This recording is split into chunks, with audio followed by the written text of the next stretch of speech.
पुढची बातमी बघूयात। विरारमध्ये जागोजागी पाणी साचलंय। बोळींज पालिका मुख्यालय परिसर, विरार बस डेपो पाण्याखाली गेलाय। विवा कॉलेज परिसरात रस्त्यावर पाणी आल्याने नागरिकांची तारांबळ। सतत बरसणाऱ्या पावसामुळे पाण्याचा निचरा होईना। विरार पालिका मुख्यालय परिसरातही पाणी साचलं। पालिका मुख्यालयाच्या इमारतीबाहेर असलेल्या नाल्याचं पाणी रस्त्यावर। नाला तुडुंब भरला, कचरा तरंगत असल्यानं नाले सफाईचा दावा फोल।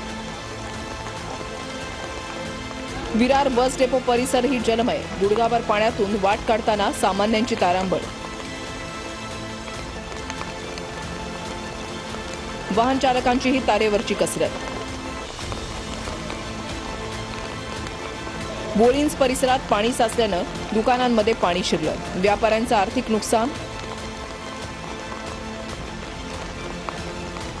1 फूट पाण्यातून मार्ग काढताना रिक्षा चालक दुचाकी चालकांची चांगलीच तारांबळ।